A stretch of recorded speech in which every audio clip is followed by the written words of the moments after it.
Before I hand it off to Sarah and Carl, China, which we've spoken about in the past, and has been somewhat problematic in terms of what we've seen, flat comp store sales, for example. Not this quarter, of course, up 6%.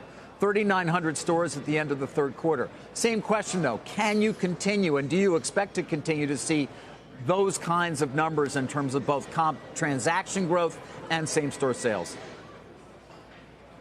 Well, certainly China and the U.S. are two targeted long-term markets. And I was in China just last week, and the work that our team has done in China over this last year is also phenomenal. And it also sets the foundation for continued long-term growth.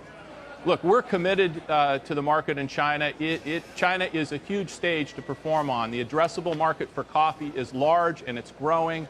And with the work that we're doing to create a great customer experience, beverage innovation in China, they released a set of cold beverages called Modern Mixology. These beverages are based on coffee and tea that were invented in our Shanghai roastery, and they deployed them throughout China. They resonated with customers. We enhanced the rewards program in China, and that was launched last December. We now have over 9.1 million active users in China. It grew 36% year over year. So the same three ingredients, a great experience in our stores, beverage innovation, and digital, is also fueling China. And we're bullish for the long term in China. I know you got a question on the conference call last night, Kevin, about delivery. And it's obviously something that Wall Street is excited about. You said you guys are in the early days of it. You're experimenting with Uber Eats, I know. But how do you think about that as a long-term growth opportunity? And what does that even look like? Do people order drinks, delivery? Yeah, well, first of all, Sarah, I think delivery is an example of consumer desire for the need state of convenience.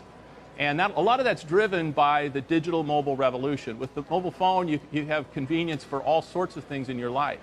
And so to be able to order on your phone for Starbucks, either for pickup in the store or delivery, we are enabling that need state of convenience that we think is complementary to the third place experience that we create in our stores. Now, the delivery market in China is much more advanced. You just think broadly about how the Chinese consumer has embraced delivery. And that's why in China, we saw roughly 6% of our total sales was driven by delivery in China. Starbucks delivers, and we do that in partnership with Alibaba. Now, here in the United States, we've got a great partnership with Uber Eats that we piloted last year. We then rolled out to 11 markets. We now have announced that we're going to roll it out nationally. And in the U.S., I'd say delivery is still in the early days. And, we're optimistic about it for the long term. But this last quarter, it did not contribute meaningfully to our comp results. But we do think in the future it's going to be a growing part of it. And that's why we're investing in it.